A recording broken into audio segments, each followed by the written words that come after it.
বাসায় চিকেন আনা হলে আমি চিকেনের হাড়, গিলা, গলা এগুলো আলাদাভাবে রেখে দিই শুধুমাত্র এই খিচুড়িটা খাওয়ার জন্য।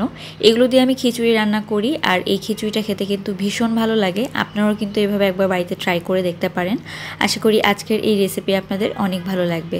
প্রথমে আমি এগুলোকে ভালো করে বেছে পরিষ্কার করে নিয়েছি। তারপর আমি দিয়ে দিলাম হলুদ আর লবণ হাফ চামচ করে।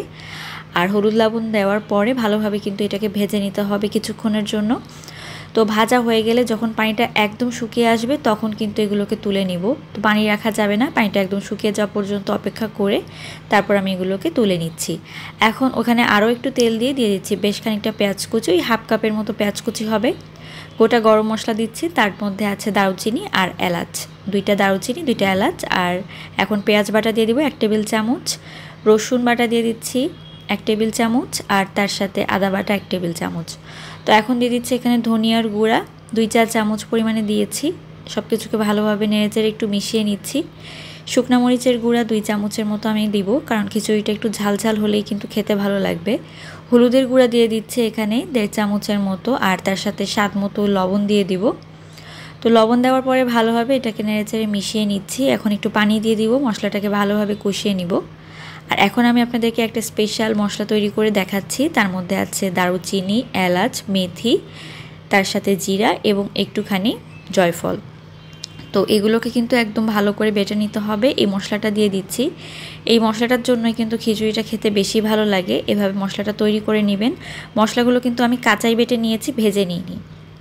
তো এখন আমি যে চিকেনের পিসগুলোকে ভেজে তুলে রেখেছিলাম সেগুলোকে দিয়ে দিচ্ছি। খুব ভালোভাবে নেড়েচেড়ে মিশিয়ে নিয়ে কষিয়ে নিব। এখন দিয়ে দিব তেল। তো তেলটা দিয়ে দিচ্ছি পোলাও রান্নার জন্য, তার সাথে দিয়ে দিব হাফ কাপের মতো পেঁয়াজ কুচি। পেঁয়াজ কুচি দেওয়ার পরে তেলের মধ্যে কিছুক্ষণের জন্য এটাকে ভালোভাবে ভেজে নিব। এখন আমি এখানে পোলাও চাল আর তার সাথে ডাল দিয়ে দিচ্ছি। এইখানে আছে 3 কাপ পরিমাণে পোলাও চাল, তার সাথে 1 কাপ পরিমাণে মসুরির ডাল, হাফ কাপ মুগ ডাল। তো মুগ ডালটা কিন্তু আমি একটু ভেজে নিয়েছি। তো একটু ভালো করে এইগুলোকে ভেজে নিয়ে তারপরে আমি যেই চিকেনটা রান্না করে রেখেছিলাম বা হাড়গুলো রান্না করে রেখেছিলাম সেটাকে দিয়ে দিচ্ছি। তখন ভালোভাবে এটাকে মিশিয়ে নিতে হবে। তো একদম ভাজা ভাজা করে নিতে হবে। তো চিকেনের এই পিসগুলো কিন্তু খাওয়া হয় না, চিকেন রান্না হলে থেকে যায়। তো আমি এগুলোকে আলাদাভাবে এভাবে রেখে দিই খিচুড়ি বা লটপটি খাওয়ার জন্য। এখন আমি চালের মধ্যে আরও কিছুটা লবণ দিয়ে দিচ্ছি। যেহেতু প্রথমে চিকেনের মধ্যে দিয়েছিলাম, এখন চালের মধ্যে আরও একটু দিয়ে দিচ্ছি 1 চামচের মতো।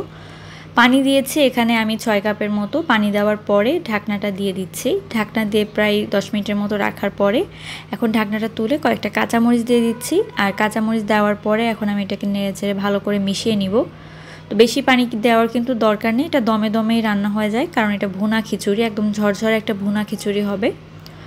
তো আরও 10 মিনিট রেখে দিয়েছিলাম। তো 10 মিনিট রাখার পরে উপরে যে চালগুলো ওগুলোকে আমি নিচে দিয়ে দিচ্ছি আর নিচের চালটাকে উপরে দিয়ে দিচ্ছি। তো খিচুড়ি রান্না কিন্তু আমার হয়ে গিয়েছে। আপনারাও কিন্তু এভাবে একবার রান্না করে দেখবেন, অনেক বেশি মজা হয়।